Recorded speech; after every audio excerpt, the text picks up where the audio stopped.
নমস্কার সুপ্রিয় শিক্ষার্থী ভাই বোনেদের আরএস ম্যাথ ইউনিভার্সের পক্ষ থেকে সকলকে স্বাগতম। আজকে আমরা আলোচনা করব অনার্স চতুর্থ বর্ষের টপোলজি এবং ফাংশনাল অ্যানালাইসিস নিয়ে। ইতিপূর্বে আপনারা যারা থিওরি অফ নাম্বারসের সাজেশন দেখেছেন এবং ফলো করেছেন, আশা করি অনেকে উপকৃত হয়েছেন। তো সেই ধারাবাহিকতায় আজকে আমরা টপোলজি এবং ফাংশনাল অ্যানালাইসিসের সাজেশন নিয়ে আলোচনা করব। তো লক্ষ্য রাখুন, এই খ বিভাগে আমি 8টা প্রশ্ন রেখেছি।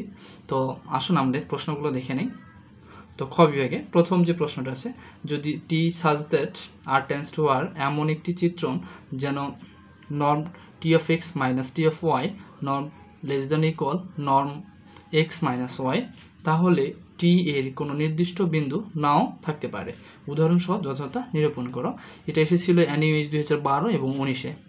তারপরের যে প্রশ্নটা, যদি এক্স একটি অন্তর্গুণন জগৎ এবং X Y belongs to X হয়, তবে দেখাও যে modulus less than X comma Y greater than এবং less than equal norm X norm Y. এটা এসেছিল এনইউএইচ 2013, 18 এবং 20-এ। তৃতীয় যে প্রশ্ন, দেখাও যে একটি অন্তর্গুণন জগৎ এক্স লম্ব ওয়াই যদি ও কেবলমাত্র যদি norm X plus alpha Y equal norm X minus alpha Y, যেখানে আলফা যে কোনো স্কেলার। এটা এসেছিল এনইউএইচ 2015 এবং 19-এ। তারপরে লক্ষ্য রাখেন চতুর্থ নম্বর প্রশ্ন। এখানে দুটো উপপাদ্য ধরছি, খোলা চিত্র উপপাদ্যটি বর্ণনা প্রমাণ করো অথবা ত্রিকোণ উপপাদ্যটি বর্ণনা এবং প্রমাণ করো। যা দুটো প্রশ্ন এসেছিল 2016, 18 এবং 13, 15, 17। তো এই দুটো উপপাদ্যের মধ্যে আপনার দুটোই ভালো করে দেখবেন, যে কোনো একটা আশা করি পেয়ে যাবেন। 5 নম্বর প্রশ্ন, মনে করো এক্স একটি হাউসডর্ফ জগৎ এবং এ বি ও এক্স এর নিঃছেদ সংবদ্ধ সেট। প্রমাণ করো যে এক্স এর দুটি উন্মুক্ত সেট জি ও এইচ বিদ্যমান থাকবে যেন এ সাবসেট জি এবং বি সাবসেট এইচ হয়। তো এটা এসেছিল এনইউএইচ 2013 এবং 16-তে। অথবা আপনারা এই প্রশ্নটা একটু দেখতে পারেন, যে দেখাও যে 0,1 সংবদ্ধ নয়। এটা এসেছিল এনইউএইচ 2020-এ। তো 6 নম্বর প্রশ্নটা লক্ষ্য রাখেন, যদি এক্স সেটে দুইটি টপোলজি T1 ও T2 হয়, তবে প্রমাণ করো যে T1 ইন্টারসেকশন T2 সর্বদাই এক্স এর একটি টপোলজি, কিন্তু T1 ইউনিয়ন T2 টপোলজি নাও হতে পারে। এটা এসেছিল এনইউএইচ 2014 এবং 19-এ। তারপরে 7 নম্বর প্রশ্ন, প্রমাণ করো যে ইউক্লিডীয় এন জগৎ আর টু দি পাওয়ার একটি সম্পূর্ণ ম্যাট্রিক জগৎ। এটা এসেছিল এনইউএইচ 2012-19। তারপরে এখানে অথবা আরেকটা প্রশ্ন হয়েছে যে প্রত্যেক খোলা গোলক ম্যাট্রিক্স জগতে একটি খোলা সেট। এটা এসেছিল এনইউএইচ 2017 এবং 20। এবং সর্বশেষ যে প্রশ্ন, সেই প্রশ্নটা হচ্ছে যে প্রত্যেক দ্বিতীয় গণনাযোগ্য জগৎ পৃথকীকরণযোগ্য। এটা এসেছিল এনইউএইচ 2018 এবং 20-এ। তো আসুন আমরা এখন গ বিভাগ নিয়ে আলোচনা করি। তো গ বিভাগে এখানে আমি 10টা প্রশ্ন ধরেছি এবং 10টা প্রশ্ন আলোচনা করব। তো লক্ষ্য রাখেন, তো প্রথমে আমি যে প্রশ্নগুলো নিয়েছি সেই প্রশ্নগুলো হচ্ছে ফাংশনাল অ্যানালাইসিস পার্ট থেকে। তো আপনারা যদি কপাল ভালো থাকে আপনাদের, তো ফাংশনাল অ্যানালাইসিস থেকেই আপনারা 5টার বেশি কমন পাবেন।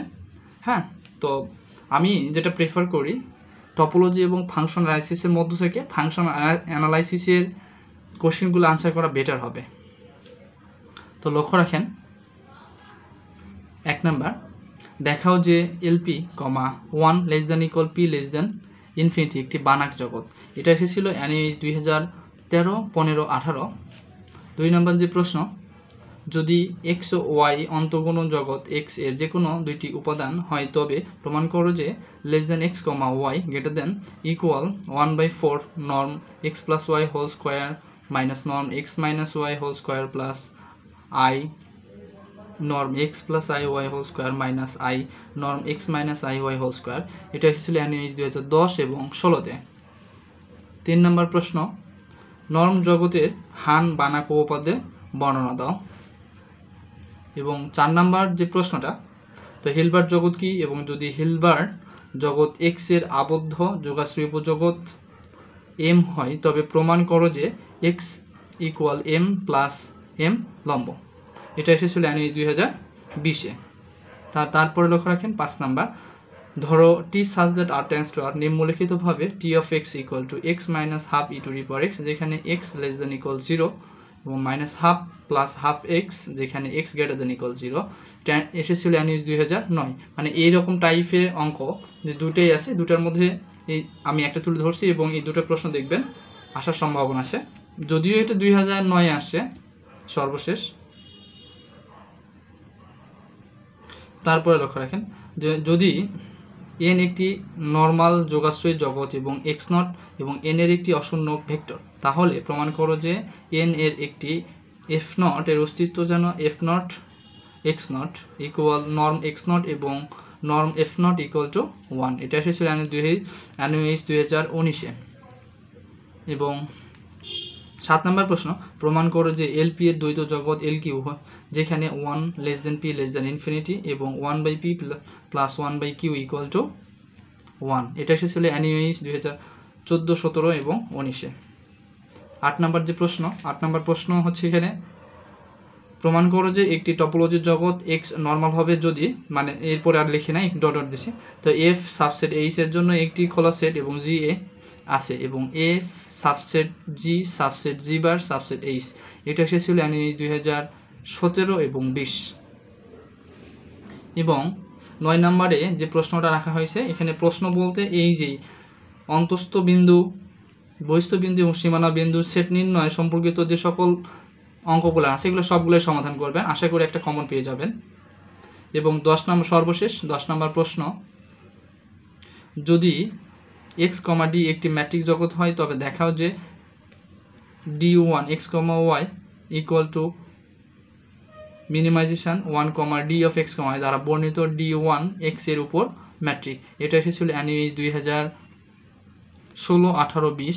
এবং সর্বশেষ আরেকটি প্রশ্ন আমি বলি, যেটা হচ্ছে 2021 সালের 17 নম্বর প্রশ্ন এবং এটা 2020 সালের 17 নম্বর প্রশ্ন। এই প্রশ্নটা বরাবর ধরেই, তো আপনারা এই প্রশ্নটাও দেখবেন। হ্যাঁ, এই প্রশ্নটা কোনো সালে বাদ যায় নাই, তারপরে এখানে আমি ধরি নাই, যদি এবছর না দেয় তাহলে একটু না আসার সম্ভাবনা আছে, তারপর একটু দেখে নেবেন প্রশ্নটা। তো ধন্যবাদ সবাইকে। যদি ভিডিওটি ভালো লেগে থাকে তবে লাইক কমেন্ট অবশ্যই করবেন এবং বন্ধুদের মাঝে শেয়ার করবেন। ধন্যবাদ।